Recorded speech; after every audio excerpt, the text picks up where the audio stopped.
welcome you all, and I welcome you in my name, which is pronounced Maria. Some people ask. Maria Meyer, you're Executive Director of Your Women's Fund Miami-Dade, but I do that in representation of an incredibly potent break a sweat board of directors, many of you who are here with us right now as we speak, and everybody will see it later. So we thank you for your brilliance and your dedication to your community. Some of you are in the house. Good morning, Ann. On we go to thanking our other partners. We have community members who are parts of some of our committees, our advancement committee. There you are, Miriam. We have an incredible army of genius change makers who have worked with or are working with us as interns and are really motoring this place. And our founder, Marilyn Gladstone, joins me in welcoming you all very much and thanks you for being with us today. So on we go. We have 4 pillars, and one of them is leadership. We also have freedom from violence, health and well-being, and economic mobility. But today's focus is leadership. And this leadership pillar is sponsored by somebody who's been a great ally for us this year, Commissioner Ken Russell. So in name of his daughters, has sponsored this part of this series. So thank you very much, Commissioner Russell. You've been a great ally. We have 4 programs. One of them are these convenings, impact collaboratives. Many of us are famous with many of you for the first grants we gave to Leap for Ladies, to Lotus House, to Casa Valentina, to IT Women, to FAM. So that's how this organization would start, with that program, which is our grants program. Then we have really famous public awareness campaigns like the Stop Sex Trafficking campaign and the Miami Super Bowl host committee.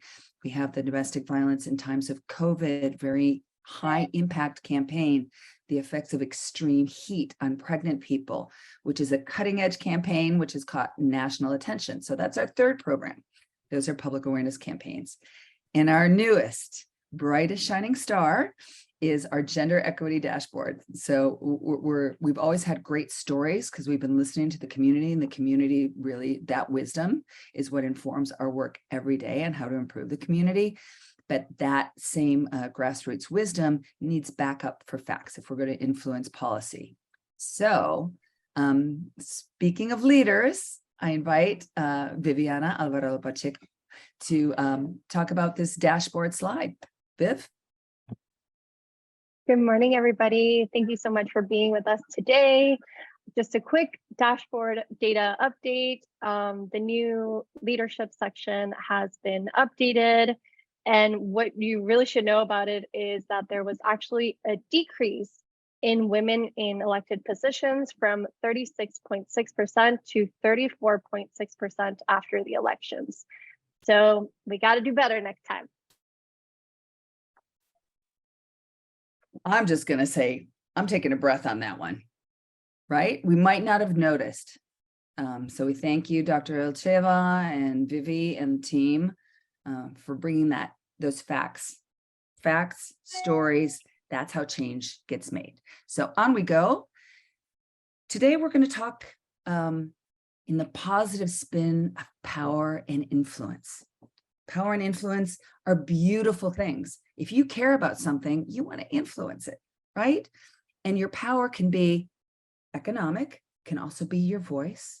There can be power in numbers, not just economic numbers, but physical numbers. If there are hundreds and hundreds and hundreds of it, if there are over 8,000 people signed up for this Women's Fund in Miami-Dade who listen to our e-blast and want to know what you can do, that's power, right? And we're going to talk about that very proudly today. And we have some great leaders and with powerful knowledge. So we welcome Claudia Gonzalez from Kaufman and Rawson. Claudia, take it away and give us a framework for today, please. So I'm going to keep it very casual. I'm very happy to be here and never been on this panel with these amazing women that do so much for our community, including you all on the board of the Women's Fund. Little background, I'm an associate principal at Kaufman and Rawson. I have well over 25 years plus years in the industry. And, you know, a lot has changed in the 90s, since the 90s when I started to where we are today. We've come a long way, but we still have a long way to go. And part of what I do is help clients meet their philanthropic goals as well as their financial and lifestyle goals, right? And just echoing off what you said, Maria, was that exactly that. You know, there's many ways to help, and clients and our team members help not just with the numbers, the money and the economic side of things, but just being present and physically present, right? So we've seen this firsthand, where clients can help align and get their wishes, and where they feel that there's a need in our local community, where they can set up funds and organizations. If the need is not there, they've come up with their own solutions. It's extremely rewarding, is particularly when you carry this on from generation to generation, right? So the most impactful part of this is not just helping them, their individual and their family goals, but in seeing the effects, the profound effects that it has in the community. No dollars too small. Any contribution makes an impact. It's just the accumulation of the ripples of the effects of all the good that's just put out there into our local community, right? And why are we here today, right? Obviously, there's a great need. There's a great shortfall in what needs to get done, and in the funding, and in the resources that we have to get this done, right? The results of the latest election that you mentioned, right? There is a shortfall. Obviously, we have to continue to work. We can never stop working to make change and to impact our local community. And impacting our local community is the greatest way to affect change in our world, right? So it's trying to make this change in our community. And if anybody who's tuned in today, obviously they care, they want to make a change. And from a number side, right? Why should you give back to the community, right? There's obviously the money side and the community side. The money side I can certainly speak to. There's a number of reasons. It's an immediate effect to your deduction, to your taxable income. There's a lot of creative ways to do this. There's a lot of effective ways to get this done. I can get all tax geeky side of it, and I can spend a whole hour talking about the different planning techniques. But the idea is not the amount. It's really, again, the caring and the consistent dedication to put your love in action and get it out to the community.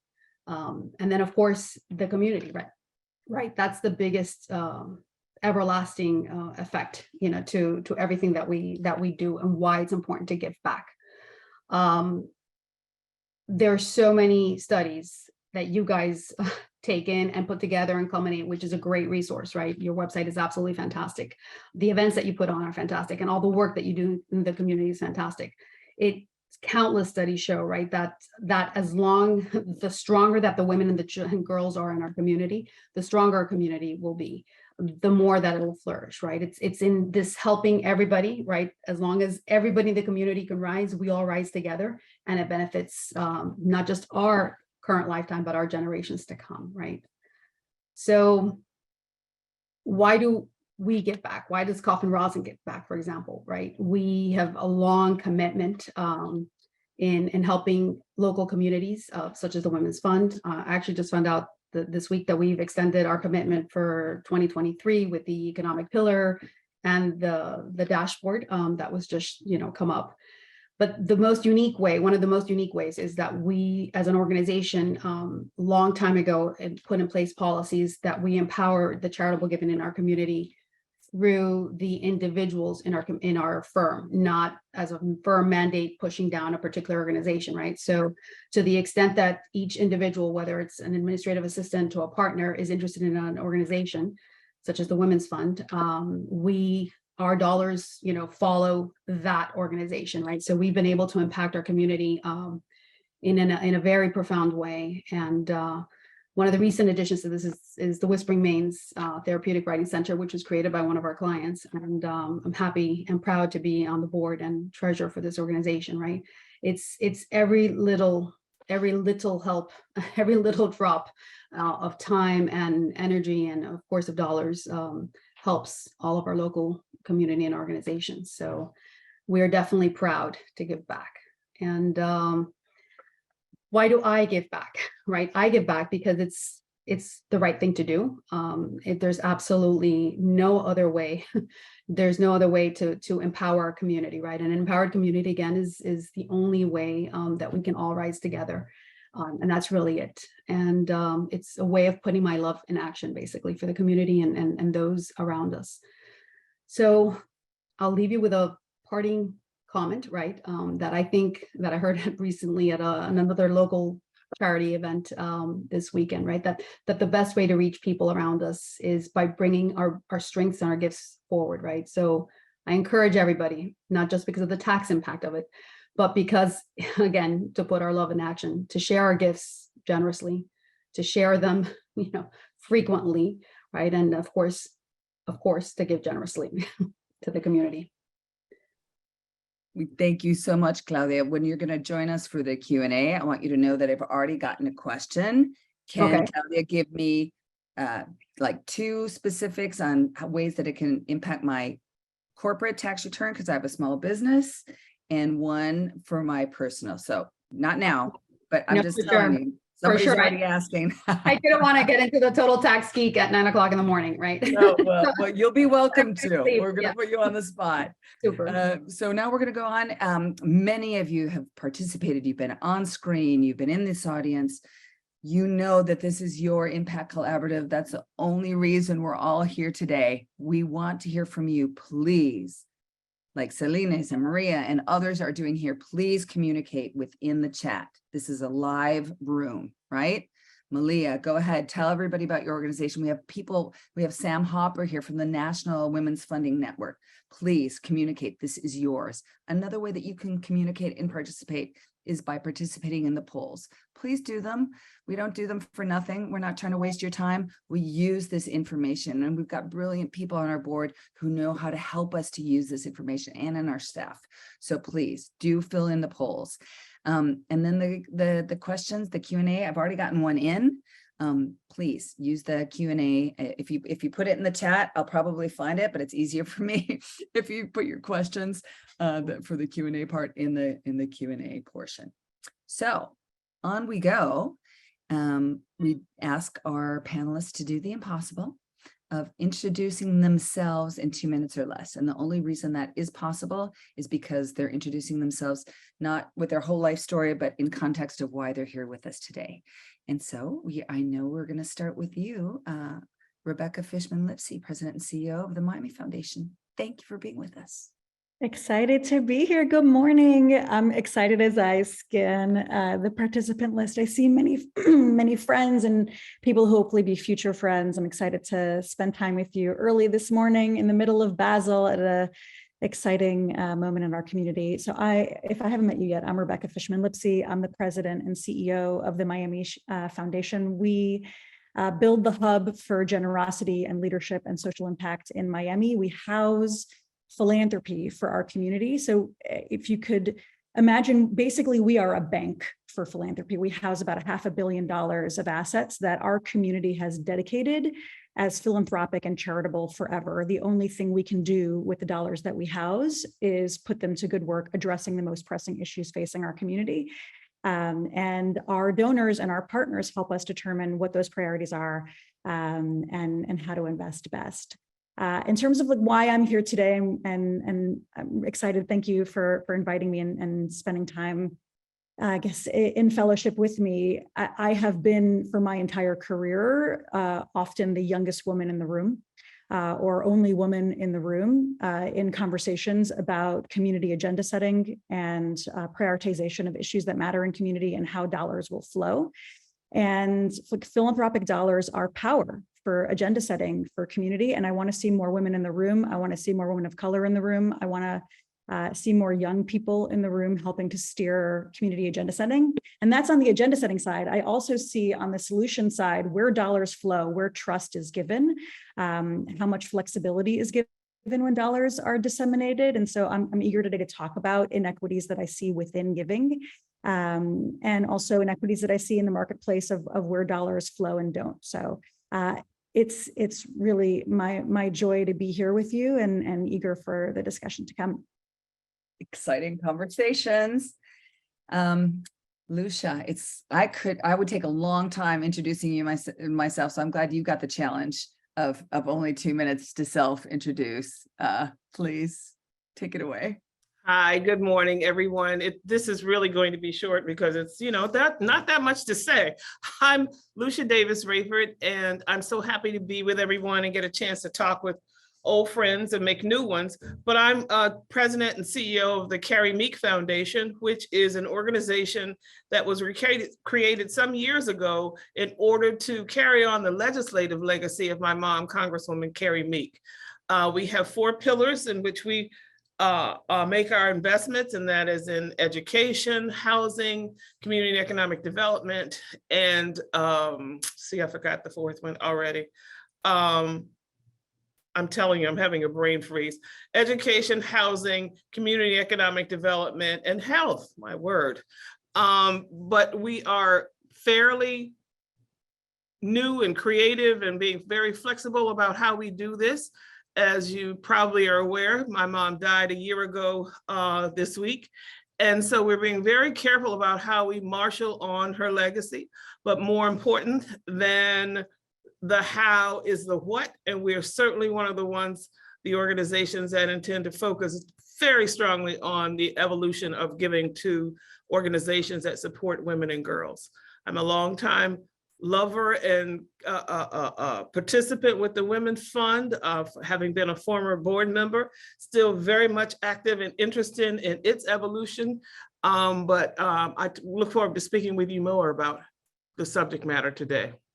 Thrilled to have you here, Lucia. Thank you so much. And one of our newer friends and already part of the Women's Fund family, Thais, welcome. Thank you very much for having me here. Yeah, I'm new in the rodeo here, especially in the Miami area. I'm a little bit up north. We are in Jupiter near Palm Beach.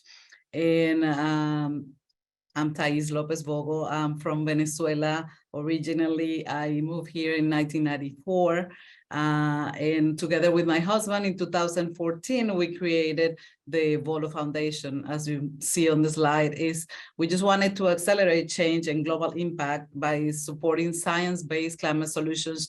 And Dave is an MIT graduate. I'm an attorney, and we highly believe in science, in data, in numbers. He based everything on the data that we have. So collecting data is very important for us. Like Lucia said, my Volo Foundation, actually the logo is a circle, and is because I do believe that health, education, environment are all together. I'm a mother of 6. I think that's one of the most important things. And my most precious role is the mother. When we started the foundation in 2014, Dave analyzed the data on climate change, and he realized that the biggest threat to future generations is climate change. So a little bit later, when you see the slide on how we give 70% of support on climate issues in projects related with climate change, and then 30% in humanitarian in health. And the reason is because everything, absolutely everything, is affected by climate change. Super excited, but at the same time, a little bit scared of being here, because every time I go to a women-led organizations, women a conference, women speaking, I feel like my daughters are watching me, the future generations. So it's a big responsibility to whatever we say here, it comes out the right way. It comes out impacting these young women that are gonna be the future leaders here. So I'm happy that you guys seem to be amazing at what you do, and I'm very honored to be here with you all. Makes me so excited about the future to be here with you all. I love that circle, and that you're all talking about. We often talk in the Women's Fund about gears meshing, right? How these different gears mesh together and they create this empowering machine. So we want to know why you're doing what you're doing, because what were the issues? What do we need to know? You are leaders in your areas. What do we need to know? And we're going to start with you, Rebecca. All right. So I have a handful of thoughts as I think about the topic for today. I'm thinking about, and I look at the audience and I see we're about split. Some of us are people who are using funds philanthropically to make an impact in the community, and some of us are the doers who are receiving those issues on both sides of the house related to equity and the way dollars flow. And so I think of dollars in some senses as a proxy of power in a community. Who is directing where the dollars flow, who's receiving the dollars, and then, what are the issues that come from that? And so I'll start first on the giving side and then on the receiving side. On the giving side, I see, and I watched this last week on Give Miami-Dade, we saw 80,000 donations given in our community, and we see where those dollars are coming from and where they're going, what the conditions of those dollars are, kind of where the generosity is. And I would say women in our community are tremendously generous. They don't always get the credit for the giving that they are doing. They don't always demand that credit. I think that's part of like the intrinsic generosity that I'm seeing. And I think there's some humility involved in that and some like direct tie to the work that is the fulfillment of the giving. But without demanding that credit, there often is power lost of women in decision-making positions that they have earned through the giving that they don't receive, and then are not invited at the tables of decision-making that they have earned through the giving they are giving. And so I would say to women who are giving, I love your humility, but for the sake of your ability to agenda set, I urge you to claim your seat at the table and use your dollars powerfully to make sure that there's equity in the way the dollars flow, in the incomes then of who is being earned, in the requirements that are given to people who get those dollars. Like your name association and your leadership and voice matter. I would also say, I would like to see more philanthropic dollars flowing into priorities that women have in community. I want to see more women recruited for board seats. When I look to see where the board leadership is across the community, I don't see as many moms at the table. Sometimes that's because of when the meetings are and what the time restraints are. But I think it is really important for those who are establishing seats of boards, so nonprofits that are leading boards, and thinking through what are the criteria for service for me? Am I making it so that there's a bar of entry where it is more difficult for a mom to serve here? Are the times of day or the specifications of how I'm organizing this making it so that there's a barrier of entry for certain participants, as well as give-get expectations, and how that then leads to inequity? But I guess my urging on the giving side as well is for women to think through, and we'll talk about this a bit later in the creation of donor advised funds, that there are ways for you to get more tax benefit, and there are ways for you to get more power benefit from the dollars that you give, and for you to learn what those things are and claim your benefit. And then I would say on the getting side, I see deep inequities in terms of the way dollars flow. I see the vast majority of dollars moving through in our community to white male-led organizations. And in particular, I see a great inequity in multi-year gifts. Who is getting multi-year, six-figure and up gifts and unrestricted gifts at that? So when will you give somebody a gift where you allow them the flexibility and trust to determine how the dollars will be used? And when do you tie their hands and say, you can only use these for this dollar for the following programmatic requests? And if a change happens in community, then you no longer can give, you can't use the money the way that you see best fit. And I see men more likely as CEOs of nonprofit organizations to get unrestricted multi-year flexible dollars, and women to get smaller single-year restricted dollars. And I think part of that is about women wielding the power of giving differently, and also about women on the receiving end learning how to ask for, know the statistics about how the dollars are flowing, what their peers are getting and why. And I'll also say on the leadership ramp space, that in many of the nonprofit areas, the vast majority of employees are women, but the vast majority of senior leaders are men. And I think it's really important for us to do on-ramping, growing and investing in our leadership base, so that the dollars are flowing to leaders who have proximity to the issue, and also so that there's equity within our nonprofits.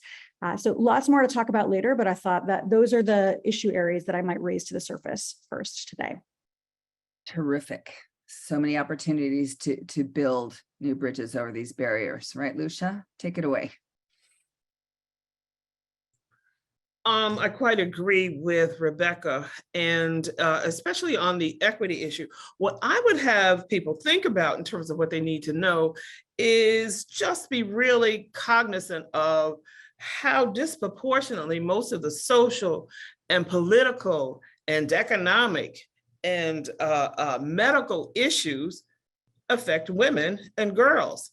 And once you start to thinking of things, we can't take any of these big issues and assume that they're going to be neutral in their effect on, or equal in their effect on, either people of color or women and girls. But the vulnerability of women and girls to the power of political and social issues was brought in stark relief with the recent Roe decision. Now, if you think that was accidental, or if you think it was because there was no plan to have that done, or no pushback from women in communities, then we'd all be wrong. The fact of the matter is, it's not just those things that are obviously impactful on women and girls, but those issues in politics and society and issues of economics and equity absolutely have a disproportionate effect on women and girls, largely because of what Rebecca just mentioned. We are so rarely at this table when decisions are being made, or when legislation is being developed, or when board decisions are being made, because we're not on the boards, we're not in the seats, or disproportionately underrepresented in those seats. So I would have women really understand, as those who are giving, and as Rebecca mentioned, women are very, very charitable, as you know, from what you have to do in your own homes. And so is the Black community. But the way we invest in how we do it, and our view of our value in this world is very, very different. So I would ask people to understand that what we need to know is, we need to know what's going on in our world, and not from a gender neutral kind of lens. We need to be absolutely gender focused on how every little thing might impact the way our children, our girl children, and we as women would live. And really focus on your charitable giving to be supportive of the healthy and safe development of women and girls, however that plays out, and with whatever organization that you might want to donate to. But just be very, very, very, very aware that there is no neutral giving. There is no neutral issue. Every issue is impactful on how we live our lives, at least the ones that I've described. And that's what I would have people think about. That is so powerful. Thais, tell us about your focus. Well, I can only talk of what I know. I can only talk about, when you ask me what the issues are, I see, especially in the climate space, lack of education and lack of action. I think this applies to everything right now, what we're talking about right now. So lack of education or misinformation. When we talk about climate change, a lot of people don't even know what we're talking about. And I always tell them, listen, do your research. Try to educate from the little kids at home when they're asking you what's climate change, or in every aspect of your life, you have to educate. You go to a website, you go to the Bolo Foundation website, you ask questions to people that you know, and it starts in the house. You don't have to be an entrepreneur, a leader, or you can be a stay-home mom, and you start by educating your kids. You start by educating yourself. At the same time, the lack of action, we have to get involved. And when I said involved, in every aspect, we have to raise our voices. Not only the women and the women of color, the Latino community, which I represent and very proud of it, we have to speak up. And when you speak up, you ask your governors or your representatives, or what are the issues that you are that are important for you. We are the one that elect these peoples. We are the one that can make them accountable for what they do. So if we just sit in our houses and complain about what the government did, or what the president did, or the administration, That's not going to solve absolutely anything. And getting involved from your house on talking about the issues at the dinner table, this is going to grow to your neighborhood. Be part of the HOA, be part of the PTOs at school.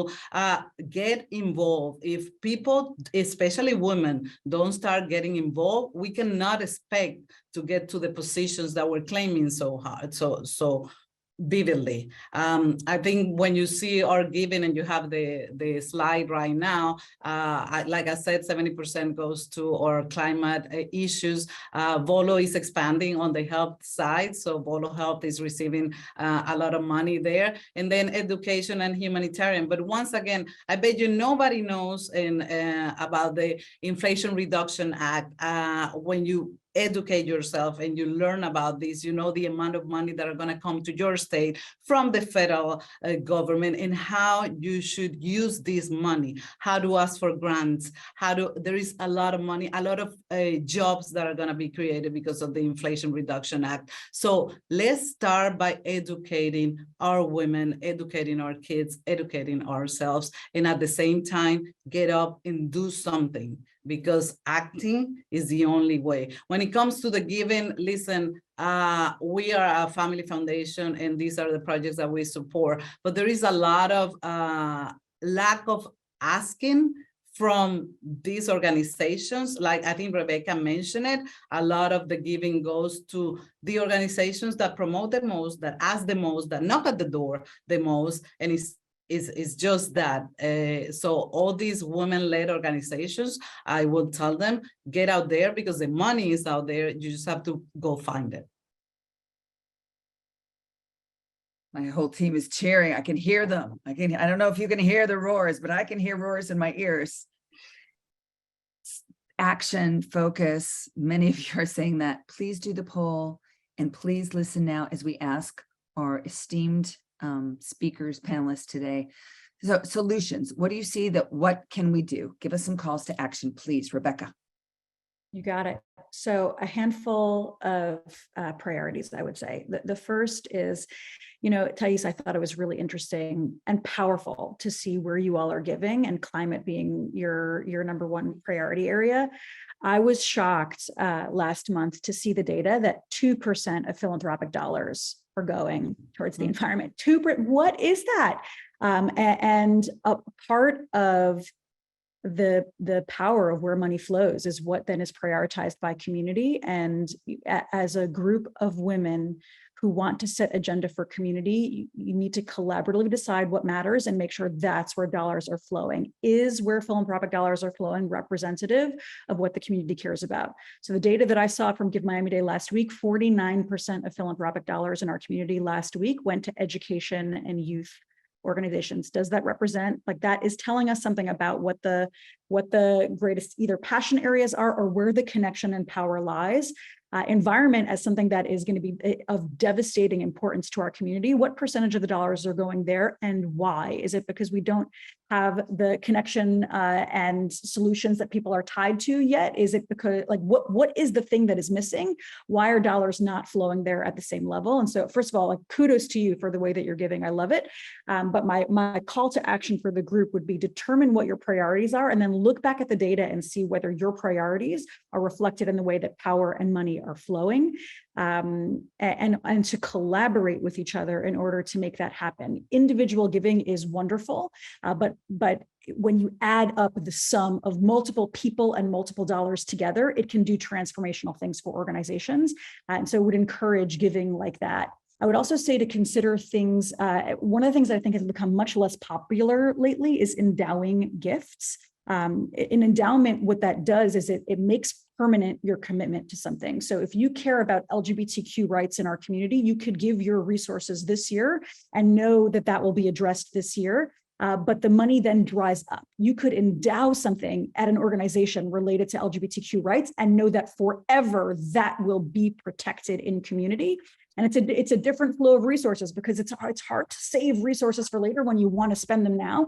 But if there's an issue that you care about and you worry that based on politics or other factors, it will get deprioritized or become too political to get resources, and now is a moment where you could make a permanent change, think about gathering with colleagues and permanizing your commitment to that now through an endowed gift. I also think multi-year giving, especially for equity purposes, you got to give multi-year gifts and large unrestricted gifts to the issues that you care about. And I often see one-time restricted programmatic gifts. And so I would encourage you to think deeply about that, and also to consider in your own portfolio the equity in your giving. Who is leading the organizations that you are trusting?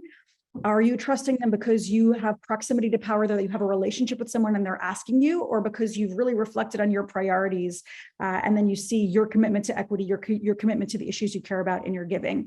I often don't see that happen because I think people give in a scattershot way. When you get an email from someone you care about, they ask for resources, you give the resources, but you don't have your own foundation or fund to do that. And so I would encourage every person who is on here to consider creating for yourself what's called a donor advised fund. It's great for tax benefit purposes that you get full claim for any money that you put in. It becomes your bank account, your foundation for giving in the future.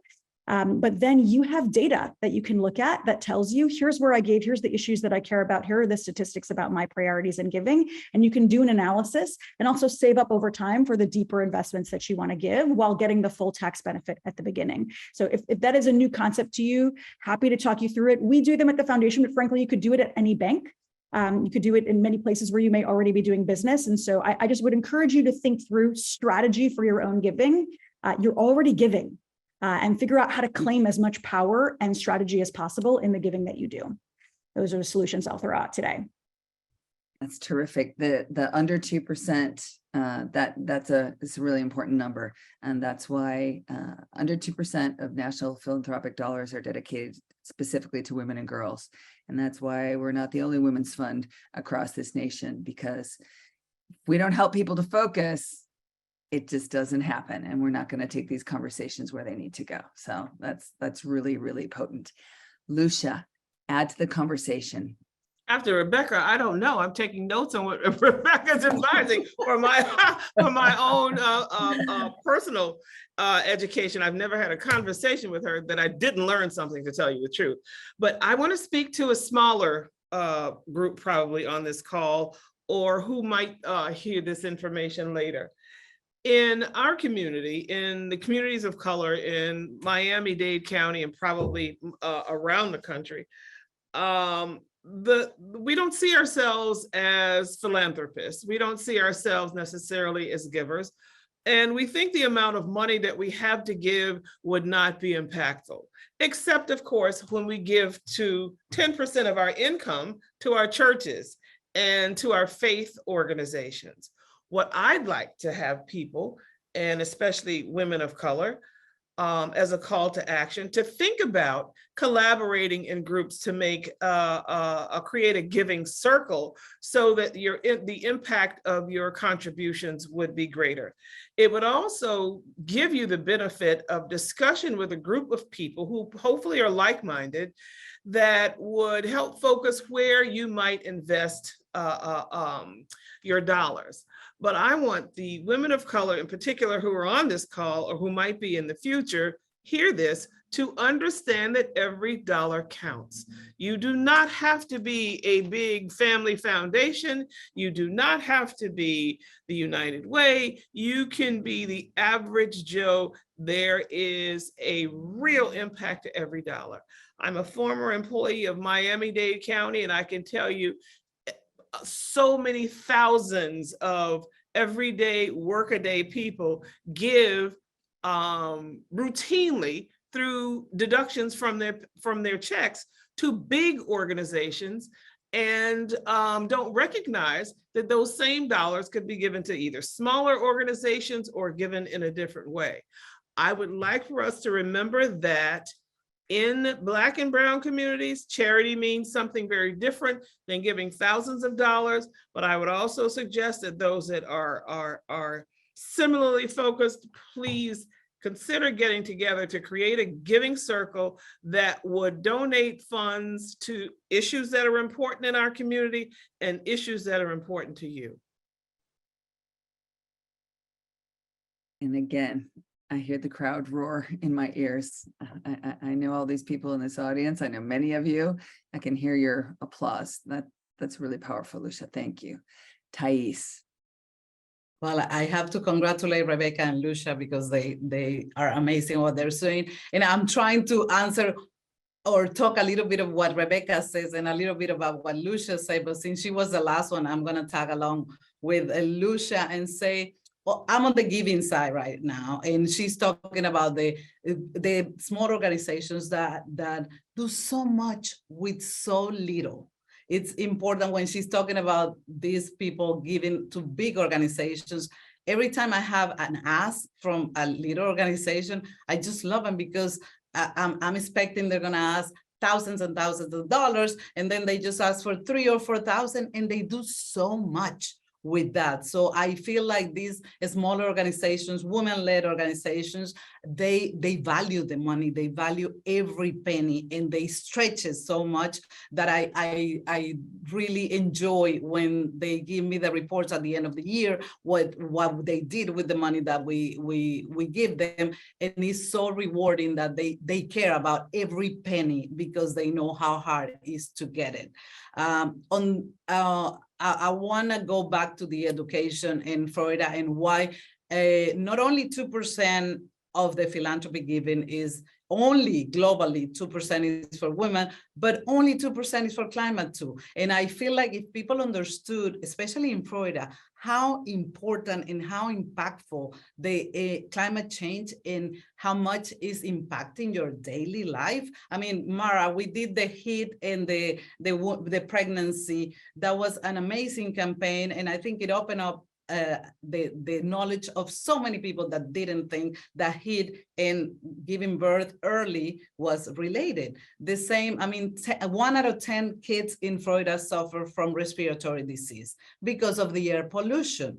So your health is going to be impacted by climate change. Your economy, people are so into, oh, economy. Well, you know how many millions of dollars we have to spend out of the taxpayers after every hurricane that's getting stronger and stronger because the water is getting warmer and the devastation is bigger. People have to connect the dots. When the food, the crops are going bad, or there is too much cold or too much drought, and your food cost is changing all the time. So when you think about money in your pocket, think about climate is impacting this. When you're talking about immigration, last time there was a big hurricane in the Bahamas or in Puerto Rico, where do you think all those people came? They came to the United States. So the day people educate and understand that climate change is driving the money, the health, the immigration, is when we're going to put this as our #1 priority. And like you were saying, a little bit counts, every penny and every given. Think about it as your vote. When you go to vote, every vote counts. And please don't think that your vote doesn't count, your vote doesn't. I mean, we had a representative in Miami that lost. I don't know if because the other party put another person with the same name and the same last name that was in the last elections, but it was 35 votes. And we lost a Senate seat from a climate hero by 35 votes. So when you think about voting, or when you think about giving to any organization, every penny counts. I don't know what that slide is there, but if you want to connect with those, we have a podcast, we have a website, we have a podcast in English and in Spanish. So you can, while in your car, is just listening and understanding how all this works. And we have a BCN newsletter. You can ask me and we'll send you that in the website, and of course Twitter, Instagram, all the platforms for people to get educated. We give you little tips, we give you digestible. I always say Volo Foundation is the bridge between the scientific community and the everyday people, and that's why my husband and I, he's the scientist, he's the MIT guy, I'm the hot Latino wife. And we just try to make it in easy words for you to understand what this big thing called climate change is. Not so big, is not so hard to understand, is easy. We just need your attitude. You just wanna learn and just connect with us at any time. We're here to serve you. it's when people believe in their power that they have power, because then they exercise it, right? You're all talking about voting, investing, coming to the table, bringing your voices. So please bring your voice with your questions. We're going to ask you, Claudia, now to join. We have 14 minutes left. And while everybody fills out the poll, which we do use, and data is important, and yes, you'll see yourself in our annual report. So please do fill in the polls. Please also, I'm already getting some texts and some emails of questions, but please put them here in the Q&A as well. All right, so that first question we already know is headed for you, Claudia.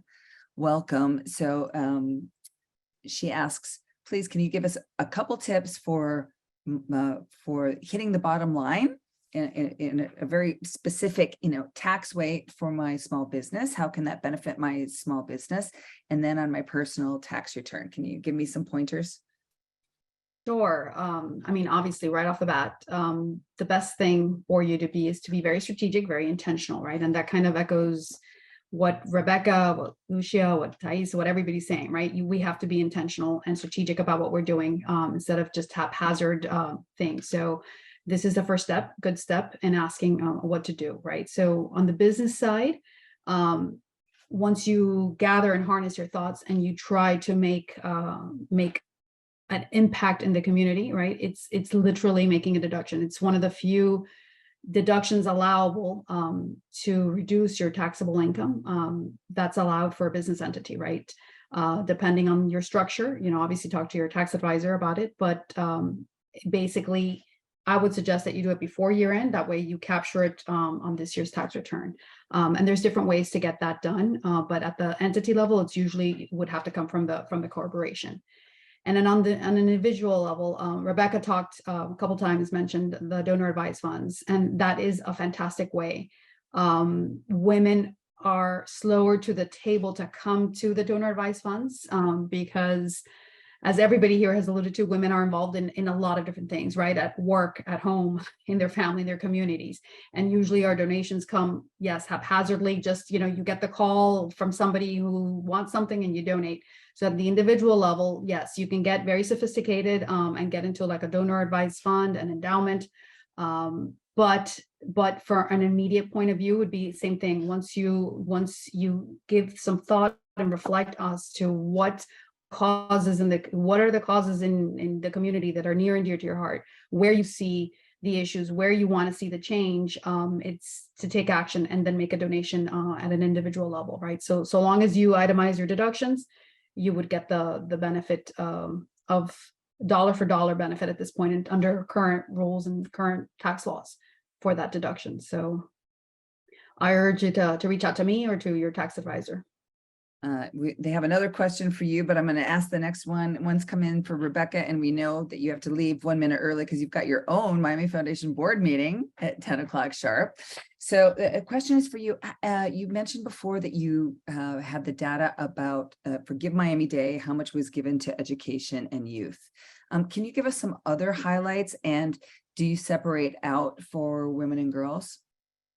Yeah, so I'll say two things that caught my eye this year. The first is that people gave less this year than before, but more people gave. I thought that was really interesting. We saw a 32% increase in unique donations this year, which meant two things. One, there were more people giving than ever before, but also that people were splitting their donations across multiple priorities and organizations in ways that they haven't in previous years. I think some of that is impact of recession giving. And so I call that a warning shot for the nonprofit ecosystem, that you should expect higher volume potentially of giving this upcoming year, but that for each of your donors, they may give you less than before. I do think organizations can net solidly at the end of that and be okay and sustainable, but keeping in mind that because of inflation, nonprofits are spending 10% to 15% more on the exact same things they were from last year. I think what is going to be necessary is to make sure that your renewal rates are strong, that everyone who's within your network is thinking of you and giving to you, because you're going to have to supplant some larger gifts from before. We did prioritize women for the first time ever. We had a drop down this year for the first time ever for people to sort for women-led organizations focused on women and girl issues. And people actually did sort for that, use that in their searching, which I thought was really interesting. And people also did use the search to find Black-led organizations to give to deliberately. And there was more given to bonuses for subsets of organizations that often get less access to dollars on days like that. So I will say, like, equity is on the mind of givers in our community in ways that I haven't seen in previous years, which is a good trend to build on. Terrific. Lucia, the next question is for you.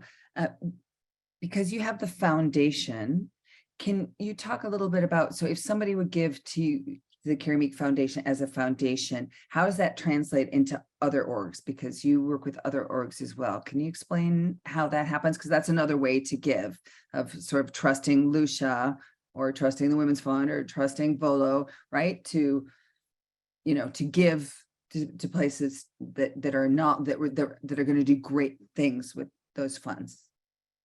Well, we hope we're doing things that'll develop into being great things, because we're focusing now on small grassroots organizations that don't typically get the access to either grant support or capacity building support. They're kind of invisible to the philanthropic world and other parts. And we've decided that rather than to focus broadly around Miami-Dade County, which we all still do too. I mean, we still support organizations outside of this, but we want to look very, very deeply at municipalities in Miami-Dade County that have the similarity of having a predominantly Black and brown population of farm workers, some displaced people that have been moved from housing projects to different areas of the county, have high poverty rates, have the opportunity for self-governance in that they're smaller municipalities and the elections are very much close to the people. So we do work in Florida City and Opa-locka. In those areas now, we do not one thing, but several. We've given small grants to very small organizations that are now getting a lot of attention, and we're very, very happy about that, because that's the point. To identify people who really self-identified as leaders in their communities that have been there all along doing the toiling work that doesn't get the attention. They will never be able to fill out the huge applications that most givers have, funders require. They don't have the long history of having a banking relationship. They don't have a long history of having gotten grants. In fact, most of them have not gotten any, but they're doing the work on the ground in the community, and we think that they're worthy of investment. But the money that we give them, the money they get in hand, is the smallest part of our contribution to supporting this organization. What we really put our investment and our shoulder into is to giving them the kind of support that we think and they think that they need in order to move to the next level. It's not like they want to stay out of the game. They want to be prepared to be more competitive. And so we do things such as helping create banking relationships, providing program design assistance, teaching small organizations and individuals who want to emerge into organizations how to write grants and how to be sustainable in that way. So the functional things that funders look for to prove that you have capacity, which I think is just such a nebulous word. It means, have you done this 1,000 times before? Typically for Black and brown organizations, especially new ones, the answer is always no. The answer is no for me too. No, I've not done this 1,000 times before, but I can do it just as well. And what I need to do is have the kind of support from organizations and individuals who want to work in these communities, have the certainty that investment in these communities is really apparent very, very quickly, differently than it might otherwise have been if you're trying to do broader things. So we are really a niche kind of organization, and our population of partners is such a mix. it's the Women's Fund. I mean, it's these organizations that are not afraid of rolling up their sleeves, getting their hands in there and molding the clay without the affects that can come from working with organizations that would be less inclined to get their hands, I don't want to say dirty, but get their hands in the mix of things. So that's what we do. And the money part, money in hand is almost the smallest part of it, but certainly that's important to every organization. My mother used to say money is the mother's milk of politics. Well, it is in every organization, in every social movement. So that's what we do. We're keeping it small. We're keeping it in the communities and with the people that we know and that who know us and who rely on us to help them make that next step. Oh, and keeping it real, I have to give a shout out. Michelle Austin Pammies is one of our board members. She's the co-chair of our grant making committee, and we don't have huge funds, but we really listen. And everything that you said, Lucia, you know that we live it big time, getting solutions from the folks. Michelle calls it co-creating, that the Women's Fund likes to co-create, because it's really the solutions come from those leaders who are working in the community. Absolutely. Working together. And I would be remiss if I didn't mention that Michelle Austin Pammies also is the co-founder of another amazing nonprofit, the Women of Color Empowerment Institute. So shout out to you, Michelle. And shout out to another brilliant person, our brilliant leader, Arati Ramappa, our board chair, has a question here. She said, this is such a great discussion. How do we ensure that small donors are valued as much as large donors and have a seat at the table? Who would like to take that one? I'll take volunteers.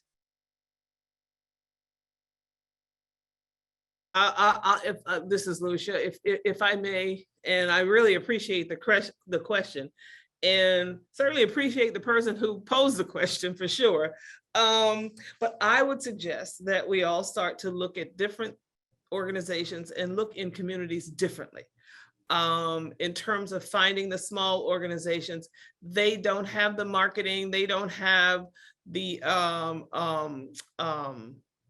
websites, but they all have cell phones, and they, because individuals typically have cell phones. So I would recommend that we come up with strategies to find out how to bore down into communities, which is what we're doing. And we certainly want to do it in partnership with anybody who's willing to join us, how to bore down in these communities to discover them and have them discover us. So, I mean, that's an offline kind of longer term thing we need to talk about, how we can do that and how we collaborate how we can collaborate as it's done. But the question is absolutely a perfect one, and certainly within my wheelhouse of really priority interests. So I would recommend, again, we figure out ways to get in there so that they know us and we know them. I would add, excuse me, this is Thais, and this is something I sent to my team during Thanksgiving, because my team is mostly women, and it says a half a dozen of global studies from Pepperdine to the IMF shows that companies that employ more women outperform their competitors by every measure of profitability. And I would adjust this not only to people that employ women, but all these small organizations that need the dollars and that are led by women. You can be assured, for some reason, we try to prove ourselves double than the man. And so if this is a small organization, but it's led by women, believe me, we're gonna give you results, any kind of results you want. That's amazing. I see the applause. I see the applause. I know, Rebecca, that you have to jump. I want to say that you got a kudos. Everybody here got kudos. Thank you for giving tools. I'm getting comments. Thank you so much for giving us actionable things to do. I know you have to hop, so we thank you. We only have 1 minute left, but Claudia, there was another question. How can my business, I can invest in my small business I can kind of get free advertising and free marketing sometimes, right? So the question is more about Kaufman and Rawson clearly gives back to the community, but you're also getting some benefits that are tax deductible as well. It's a business expense sometimes when you're, instead of using the Women's Fund, which we thank you so much for supporting, let's say WLRN or some other, you're also getting your name out in the community. So in a Machiavellic sense, that's a positive benefit as well. That hits bottom lines, correct? Absolutely. I mean, it does, right? And you can look at it like that, like the Machiavellian type way, right? But I think you have to dig deeper. Some organizations do it just for the publicity and just for the PR, and actually don't follow through with their actions. But we certainly do that. I mean, we live it. We live, we live the talk, and we are active participants in every opportunity that we have to help with the community with true, authentic, genuine love and care. So it's part of that spirit of collaboration. And I think that's kind of echoing what Great way everybody. to invest. It's an amazing way to invest. It's brilliant. The reason I use Machiavellic, we meet here once a month. And in a few months, Stacey Vanek Smith from NPR wrote Machiavelli for Women. She's an economics genius, and she's going to be speaking with us here. And that's a good way. It's being pragmatic and leading and influencing. And that's a very positive thing that we encourage you all. And we know you're all the ones who do it. So please remember, come back, go ahead. You can keep on in touch with your Women's Fund. This is your Women's Fund.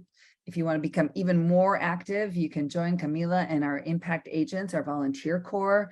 You can fuel our mission always, whether you're able to do like a grand mission and be a big number supporter or a small supporter. We thank you all. No organization, as all of you said, and I think you articulated especially well, the mother's milk, nobody can fuel their mission. Nobody can fuel their machine if they don't have any fuel in the tank. So thank you all for contributing in every way you do, time, talent, and treasure. And please join us again in January next year, 2023. We're actually going to be talking, you brought this up as well, Lucia, about women and choice. We do not want to become invisible, and we're amplifying some voices that aren't always heard, the faith-based voices when it comes to choice and justice. So we'll see you all in January, although I hope to see many of you before. Thank you so much for being here. Thank you, panelists. Bye. Bye. Thank you. Have a great day, everyone.